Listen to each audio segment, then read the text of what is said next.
to do a trade. The Phoenix Suns. DeAndre Ayton said he has not spoke, which I don't think was that big of a deal. The fact he hadn't spoken to Monty Williams, like, what we need to talk for? Do you talk to your employers when not even your employers? Do you talk to all your coworkers when you ain't at work? No, I'm on vacation. Why I need to talk to? It's not my man's. It's not my man's. It's just weird how like they just going through the media. I feel like it would just be better if they just talk to themselves. You talking about some? Yeah, I mean, it's not that big of a deal. Like, just talk to each other. Do you seem like they just going through? They hearing what somebody else talking about? Like they was asking me. They got the little cone to their ear and they like, what do you say? And they just respond like that. Like, I mean, just again, I think this would be a bigger issue if we find out throughout the season but again, even throughout the season, you ain't gotta like everybody to win. And then also, like, once he signed the extension as a coach, you don't think, though, as a coach, you should once it was matched and it was finalized he was coming back to Phoenix, you don't think you should probably maybe want to reach out to the man and have a conversation with him about the next season? I think that might be kind of that's what people really. Can't really. You don't think that'd be kind of inconsiderate? I think so. Okay, you really got championship goals and you really want to build something. Two things. One, just because he got that max don't mean he can't get traded. That just means he on the Suns right now. That don't mean once the deadline passes, he can't get traded still. Deadline yet, though. You still got to pretend like he's there. You can't just anticipate. You can't just be like, "You might get traded," so I'm not going to say nothing. Yes. Like, I get that. I get that. I just don't think it's as big of a deal as people would make it out to be. But regardless of the fact, what do you think about the Phoenix Suns this season? What do you think their ceiling is? And honestly, do you think that they can recover from that Game 7 debacle and everything that happened last year? The Phoenix Suns, kind of the same roster from last year. Obviously, they're going to lose Crowder. He's not reporting to training camp because he was upset that he will not be a starter for this team anymore. I don't think the Crowder loss affects them too much. They picked up Josh Okogie and they still have Mikal Bridges, the reigning runner-up for defensive player of the year. If not runner-up, he was third, one or the other. Outstanding debate. Picked up him and adding a Josh Okogie pretty much kind of cancels that out. I'm excited to see. And they still have Cam Johnson, who's going to be looking for an extension soon. He's going to have a bigger role. Obviously, not the defender that maybe Crowder was, not as strong as he was. Maybe can't guard bigger players. But they have the guys to step in and fill the Crowder role. I just think they won't be as good as last year. Last year, wow, last year was insane. They was probably one of the better regular season teams I've seen in my entire life from the Phoenix Suns last year. They was ransacking teams. When they came through to the crib to play the Lakers, it was ugly pretty much from start to finish every time, no matter how much I might have thought we could have stole one from them. And a lot of the times they took care of business last year. They had one player who could score off the bounce, but he was doing it insanely well, Devin Booker. They had Chris Paul another All-Star year. I think he's in like year 19 as well, year 18. He's still getting the job done. Could possibly it would be very interesting to see if Chris Paul can get to another All-Star game. That's going to be interesting to see. I can see them being successful there. I feel like they're a lock for probably 8 to 5 seed, but I definitely don't see them getting the 64 again anywhere near that. I think the league might have kind of figured them out a little bit. I think teams will be a little more prepared now when they play Phoenix. They'll know that that's going to be one of the. They know how they did them last season. Teams don't forget stuff like that. They remember what happened. I think teams will probably be a lot more prepared. But I think unless, like, I got to take a page from the Pavy book, unless they get Ayton, the former number 1 overall pick, and I believe the 2018 draft, unless they get him involved more, this team, they're trying to change their offensive scheme. Mikal Bridges get some moves, get some wiggles, get a shimmy, get a little, maybe a crossover to a pull-up or something like that. Cam Johnson maybe takes a jump. They'll regress a little bit. I really love D-Book. I think he's outstanding. The top 3, if not top 2 shooting guard in the league. Had a great, outstanding playoff performance his first year. Was good in the playoffs last year. Obviously, they failed to get it done. But I think Phoenix, their ceiling is about, I say 48, 45, 46 wins. So you had him falling down. I definitely do. I can't see them replicating what they did last year. I think teams will be a lot more prepared this year for them. And I think Chris Paul takes another step back. I think they did win a little bit without him, but I think that he won't be able to do what he did last year. Say a D-Book injury possibly, which could happen, would affect them a lot more this year than it would last year. And unless they really change up their schemes, like I said, Mikal Bridges gets some moves. They use Ayton a little more often. Cam Johnson will have more minutes. I think they were going to rely on him a little more. If he can come up, maybe up his averages from 12 to maybe 16, that'll help them drastically. He can get him a nice $70 million extension over the next 5 years. That's going to be big. A lot of eyes on him, kind of like the Pat Williams situation in Chicago. He's a much better player than him, but just Are we sure about that? I think You said he's a much better player. You use the word much. I think that would help. I think the Bulls would be much better if they had Cam Johnson instead of Patrick Williams. I think. I don't know about that. For me, the Suns. For me, the Suns, I'm with you. I think they take a huge step back unless they actually start using Ayton. Again, I've said many times, I think DeAndre Ayton is actually the best player on the Phoenix Suns. That's why they don't use him like he's the best player. You do good though. Best player is crazy. Also, I think that Mikal Bridges and Cam Johnson need to add some scoring off dribble ability. And if they don't, I have a trade that I put in the trade machine. It actually works. Jay Crowder and Cam Johnson throw in some two maybe second round picks for Eric Gordon. Bring Eric Gordon over. I don't know what Eric Gordon has left, but he is a guy who can at least provide a little bit of help of scoring off of dribbles. I think that's what happened last year. It's like you realize at times if Chris Paul and Book don't have it rolling, since they don't give the ball to Ayton, if they don't have it rolling and they aren't, knocking it down from mid-range, what else do they really have? Who else do they have that can really score the basketball like that? But in general, I just think that this team is just probably just missed their shot. Like I think that last year was, their shot. If they were going to win it, like they were going to win it or get there again. I thought 2020 was their shot. Personally, I thought that was their shot. I thought that was their shot. But last year, I thought, maybe them against the Warriors, 7-game series, who knows, whatever. But I just think that this is a team that has missed their shot. Like Chris Paul is 38, 39 years old.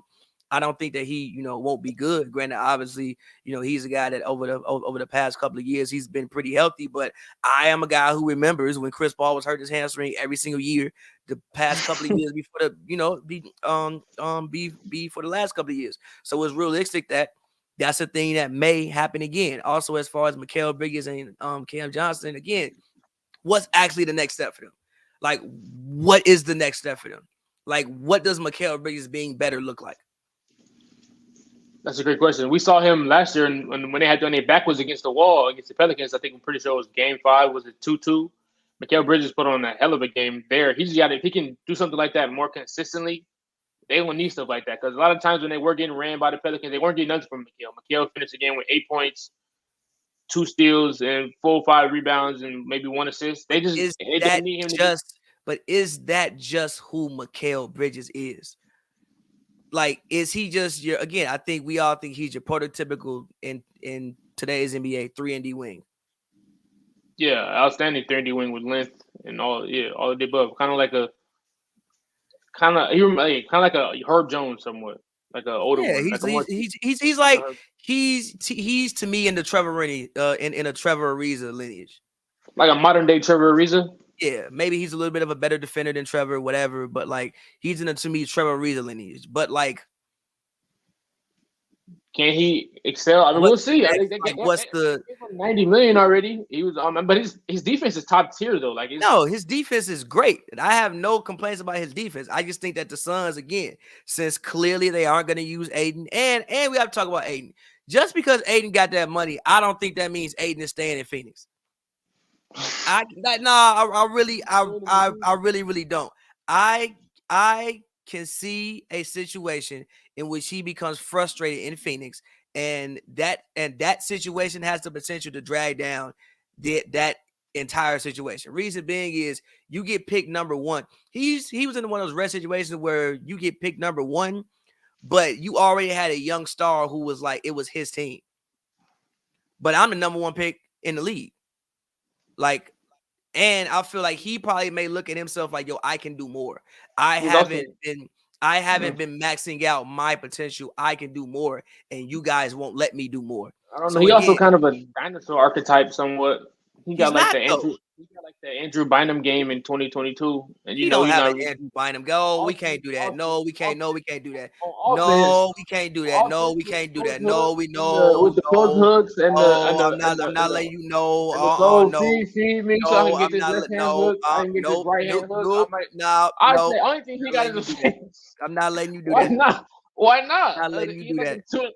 I'm not. They're not letting that slide. I'm. I'd rather have By the way, you better have who then who?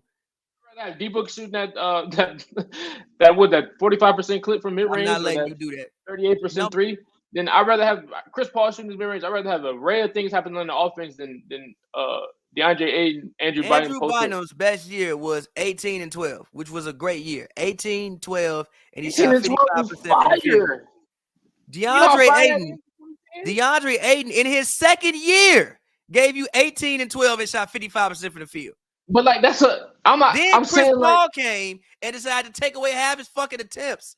And then he went to 14 and 10. And then last year, while only taking 12 shots, shot 63% from the field and gave you 17 and 10.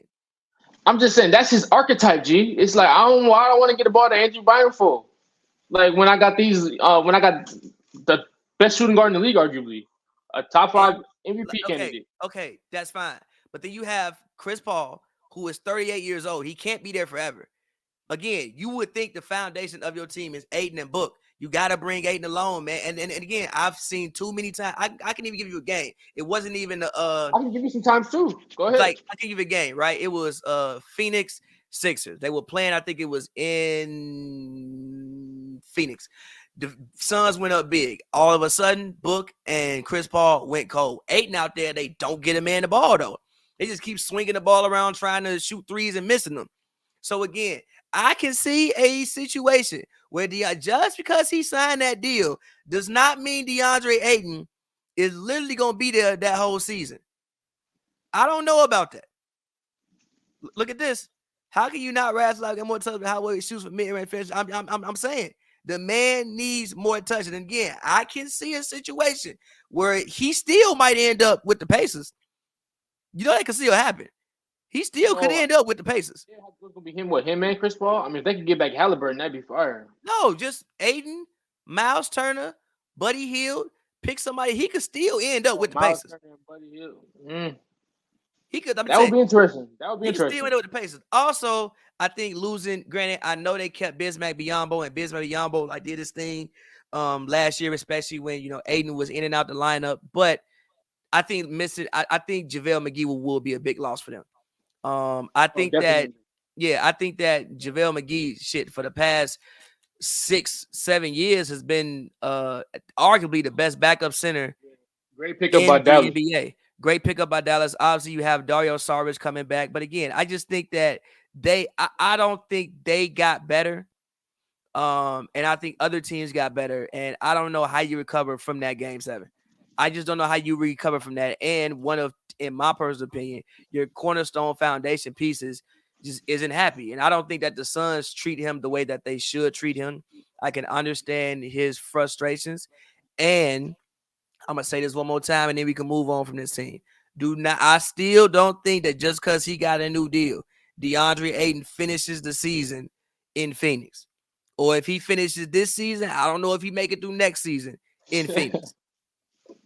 So, they got to choose between him and Monty or what? That's just maybe they got to choose. Yeah, I mean you got to choose between him and Monty, him and Book, him and CP. Obviously, CP is leaving, but one of the reasons why Ayton originally didn't get offered the money that he wanted to at first, and also we can't miss out the owner, Robert Sarver. You also dealing with a team that's probably about to get sold. We don't know, who buys the team. We don't know. I'm done if Jeff Bezos bought them. If Bezos buy it, it's a good buy. Bezos has all the money in the world and really might want to win basketball games. I'm jealous of teams with rich owners. I can't do that, man. Not with this situation over here. But again, like this whole Phoenix Suns offseason ain't been it. It's only been one team with a more knotted offseason than the Phoenix Suns, and that's the Boston Celtics. But this whole Phoenix Suns offseason ain't been it. Robert Sarver, he getting suspended. He's being forced to sell the team. Obviously, Ayton, you've been questions with Ayton. They weren't talking. They was talking. I'm telling you, yes, I'm with you. As far as like how many games they win, I could see 48. I think that I can see 48. I also can see 55, depending on what this locker room is like. But I could see 48 wins. And like I said, I think that just this might become a very interesting and tumultuous situation down there. Tumultuous situation is crazy. Situation down there in Phoenix.